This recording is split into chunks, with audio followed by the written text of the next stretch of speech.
fear never stopped death, but it sure stopped living. I think the way I'm going to take this quote is, I hope you enjoy being an entrepreneur. I hope you enjoy owning a business. I hope you enjoy working with your clients. I hope you enjoy getting better.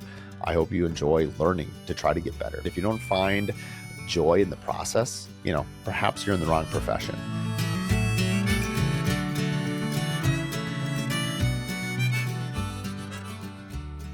Welcome to Curious Explorer Podcast. I'm Mark Williams, your host. Today is Thursday, our Q&A, and we're going to keep rolling with quotes. So we've done a few episodes with some great quotes, and I won't go into why I love quotes. You can go back and listen to the last episode, but just there's all these quotes that seem to have a lot of business and or entrepreneur life advice that they mean a lot to me. I use them a lot in business, a lot of times in sales calls, a lot of times to understand like how to handle certain situations. So I thought I'd keep going. I have this big list in my phone I keep every time I hear a good one. So here's another one. This one actually is a lot of quotes obviously are similar to each other. This one is, don't tell me what you can't do, tell me what you can. Reminds me a little bit of one we had a few weeks ago, which was present solutions, not problems. I think you can use this a couple of different ways. One is when you have an issue with one of your trade partners. Maybe there's a concrete foundation where there's something wrong, or there's a framing detail that got done incorrectly. What are some things that you can do? And it's funny because I've done this now for 21 years, and there's sometimes there's animosity between certain trade partners and what the design calls for. And it's up to us as the GC to really run interference. And I hear a lot of stories where it's actually the builder's the problem. There's a number of times where I've heard builders that don't want to work with architects because they think they know it all. And so they sort of throw architects under the bus saying, hey, they don't know this. You're designing something that can't be built. And they sort of make fun of the architect for being creative. I think that's a very narrow-minded point of view. I'm not saying that they're wrong at service values. I'm not saying that sometimes something is drawn that can't be done. Or I shouldn't say can't be done. That is challenging. But we're in the job of what can you do? And I have yet today, and knock on wood, I've never met an architect that wasn't willing to listen to their partners.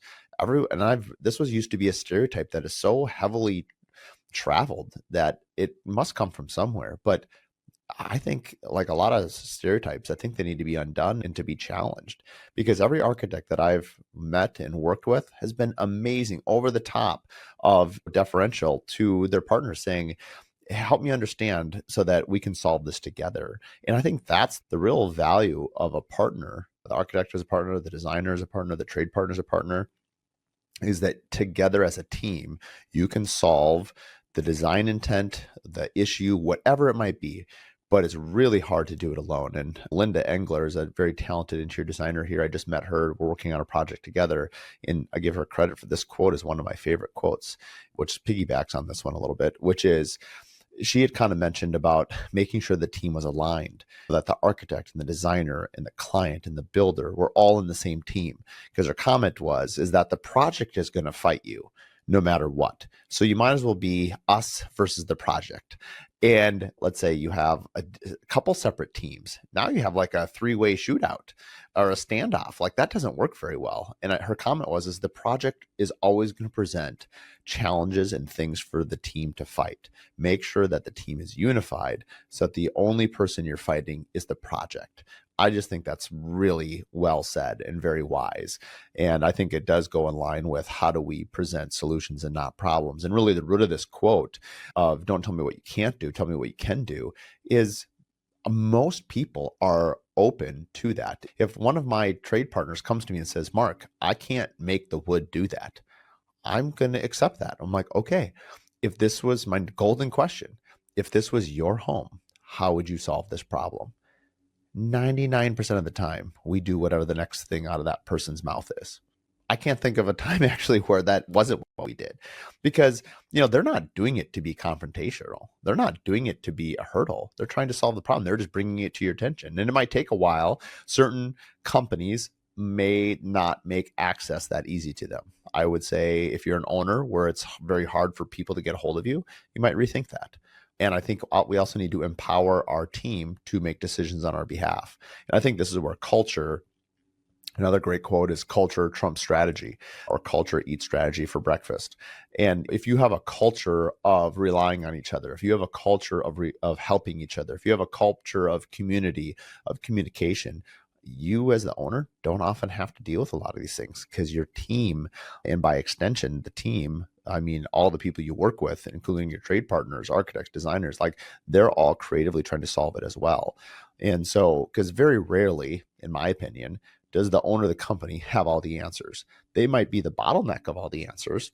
I know for myself, I have to say, I don't really know that much. Someone the other day was commenting in a negative connotation. They're like, well, Mark doesn't pound any nails. He's not actually a builder. He can't build anything. That's true. I can't build anything physically with my hands. I'm also not interested in doing it either.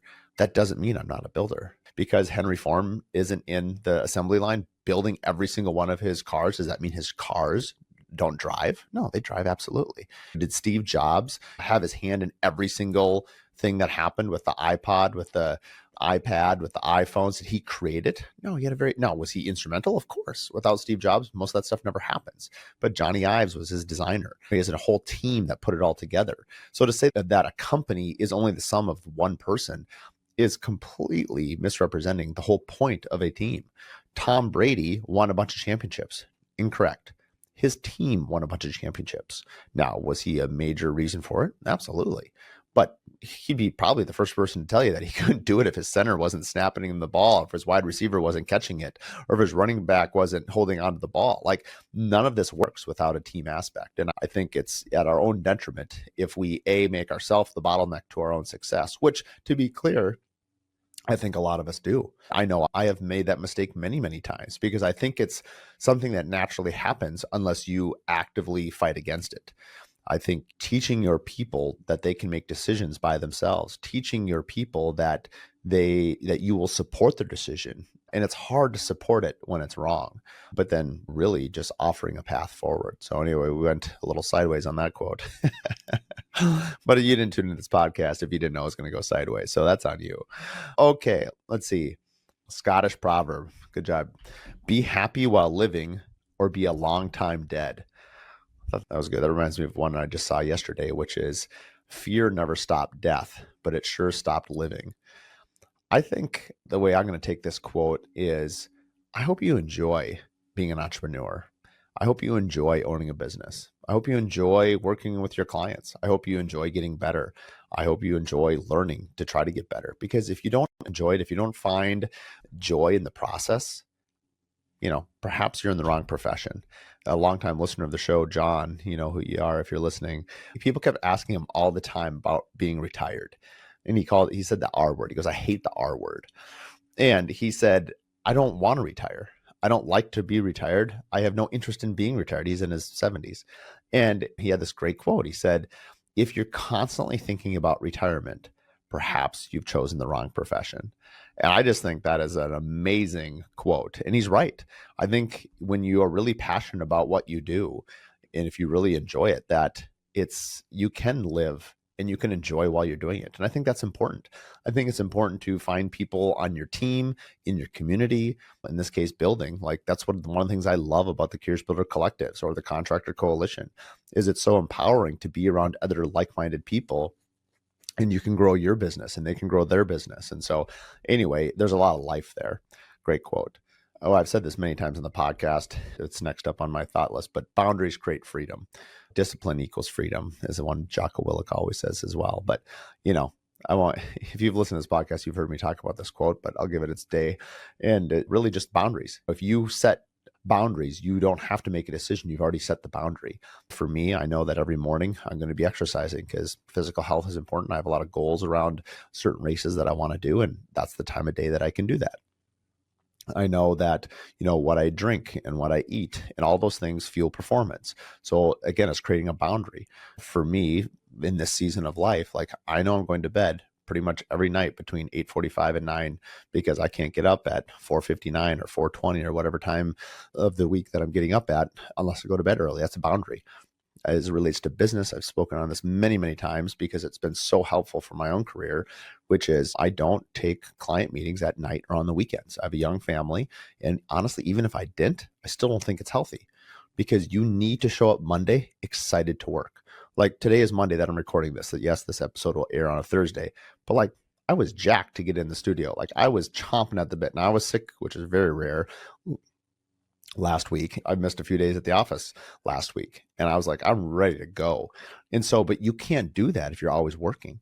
And I think it's been a long time for me to sort of trick my brain into not checking emails on the weekends. I don't always do it. I talk a lot about trying not to do it, and I struggle. I go through, like anybody, I go through seasons. There'll be, right now I'm in a season of probably a couple months where I don't work on the weekends at all. And then there are some times where I feel like I'm behind the eight ball and I really just need to catch up. So maybe an hour or two on Saturday or an hour or two on Sunday over the kids' naps or something like that. But by and large, those boundaries, the freedom that you get in return is you get the energy to apply to the things that you want. And it's kind of like work hard, play hard, live hard, sleep hard. I don't really have a problem going to bed, thank goodness, because I'm exhausted and I wake up ready to roll the next day.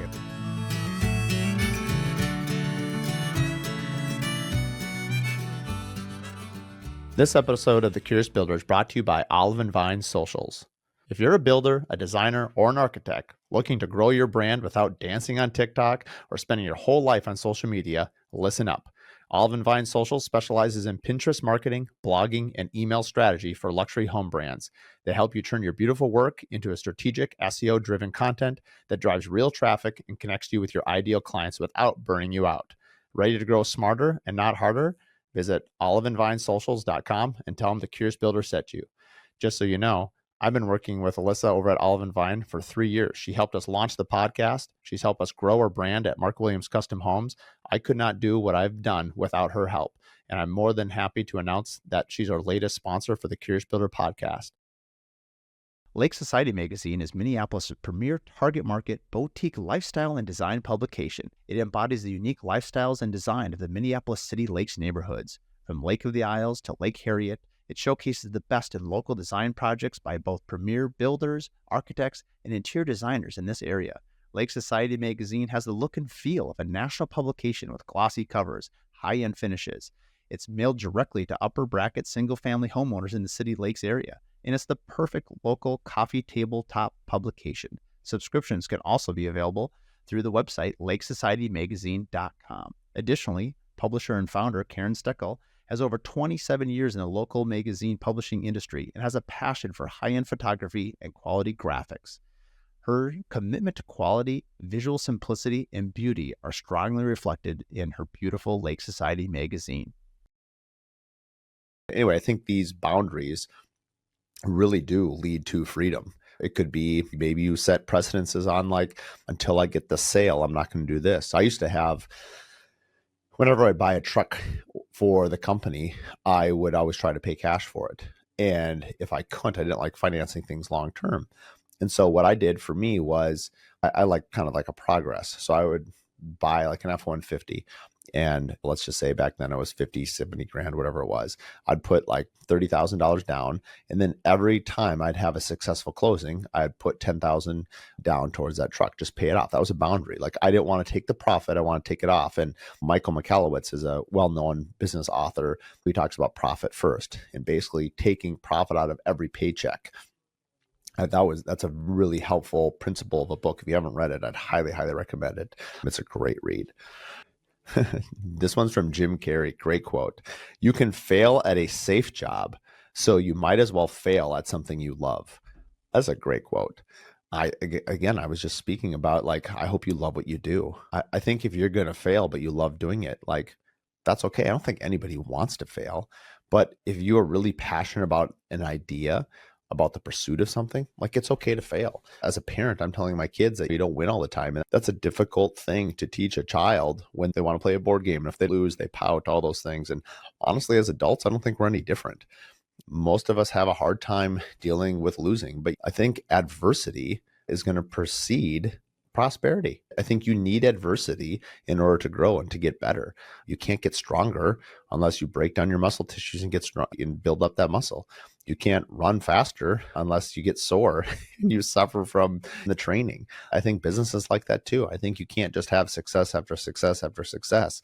You need failure in order to have bigger steps forward. Hopefully it's not one step forward, two back, one forward, two back. I mean, no one wants to do that slog. I think we all have, but hopefully it's not forever. It'd be nice to have like, hey, 5 or 6 successes, 1 or 2 failures, 3 or 4 successes, 1 failure. I mean, obviously that would go a lot better and easier to handle mentally. But I think, again, if you're going to fail at something you believe in. And I think even if you're thinking about starting a business or a side business, if it's something you really are passionate about, you can will it into existence. I sometimes wonder what's more impressive, like the idea or the will behind it. I kind of think you need both because it's, yeah, I don't know if I could say like because without the will, the dream will not come into. So I probably the will, because a lot of people dream, but then don't do anything about it. I think the willpower to make the dream a reality is far more rare than it is to just dream. I think lots of people dream. You think about inventions and inventors. I think some people are serial inventors. I know some people that have like 4 or 5 businesses. Impressive. They're really good at creating things. But I think what they're probably really good at is building a team. But I think they're also really good at willpower and that they're willing it into existence. I don't think your clients, whatever you're creating, whatever business model you're creating, are telling you what it is. It's like you're informing the clients what you are, and it's your pulse on what the client that you're trying to attract, that you hopefully you get that right, and especially if you're presenting something new. Yeah, anyway, this one's funny. Dead fish go with the flow. I think that's just kind of funny. Number one, I just picture these dead fish floating down a river, which is what the quote is. But I think of like life is a struggle. I think of like salmon in an Alaskan stream, like they're swimming upstream to spawn. They're fighting the current. And there's another quote that comes to me right now that it was like, in matters of style, swim with the current. In matters of principle, stand like a rock. And I used to think about that a lot spiritually. The things that I believed, especially foundational things, like those are rocks. Those are rocks in your life. Those are boundaries that create freedom. Like, what you're going to do. For me, it was reading and praying. Those are things that are important to me, and they're things that I believe in. So like they're non-negotiables. It's what I'm going to do. But then in style, you can moderate in the current in this example, in this quote. But I like that too from a business standpoint. I think if you're always swimming, in this case, let's say you're a builder and you're doing everything that everyone else is doing all the time, like what's different? How are you different? One of the things that's the most energizing is putting a lot of thought behind something you believe and something that's different. And now you've got a 1-2 punch. One of the things that I'm most excited about, if you've been following our Curious or the Mark Williams Custom Homes, either Instagram account or what we're doing, is we have this house called Misa House. And it's our first spec home in 15, 16 years. And the whole home is based on wellness. And it centers so much around what I personally believe, but it also centers a lot around my craft and what I'm passionate about, and creating this whole brand about it that's different. Like it is a market disruptor because it is definitely different. And I'll tell you what, people are noticing. I can't tell if it's the idea or the marketing or the willpower that we've put behind it. But one of those 3 things is definitely working, because the amount of people that have asked me about it, that have reached out, clients that are interested in the home or the concept or the philosophy, has been really encouraging. And so, it does take a lot of effort and time to think about something that's different. And I think there's a lot of pressure sometimes to think outside the box, to be super creative. And many people don't think that they are creative. I would challenge you that I think most people are more creative than they think, or they see a good idea. I mean, I think what's that other good quote, which is necessity is the mother of invention. Most innovations happen because we're trying to solve something else, or we're trying to fix something, and along the way we come up with a better way to do it. And so maybe your innovation or your creativity is solving a problem and then sharing that solution with other people. I mean, I think that's a great way to look at what is your marketing plan, or what do you want to do differently. Maybe it's how you service your clients. Maybe it's how you communicate with your clients. Maybe it's hospitality. Like how do you treat your clients during the build? They don't have to be these huge, grandiose industry shakers. I mean, sure, those are great and those are nice and those are amazing, but it could be small things. And I think one of my favorite books last year was Unreasonable Hospitality.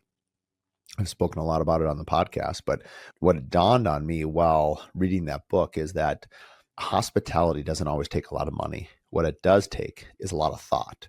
And I think if we can show thoughtfulness towards our clients, towards our peers, towards our employees, towards our partners, like that alone could be the market disruptor. Because if people have a choice of who they want to work with and they know that's how you conduct yourself, you have a huge competitive advantage. Have you ever had a question that you really want to know the answer to and dive really deep on it, or have someone that you feel like is in a safe space that maybe is even outside of your state, where you can really ask any question knowing that they'll be honest and open and help you? Well, you're in luck. The Curious Builder is available for one-on-one consulting. You can go to thecuriousbuilderpodcast.com and book a time with me for 1 hour under the 1-for-1 page. I look forward to talking with you soon. Thanks for tuning in to the Curious Builder podcast. If you like this episode, do us a favor, share it with 3 other business owners. The best way that we can spread what we're doing is by word of mouth, and with your help, we can continue to help other curious builders expand their business. Please share it with your friends, like and review online, and thanks again for tuning in.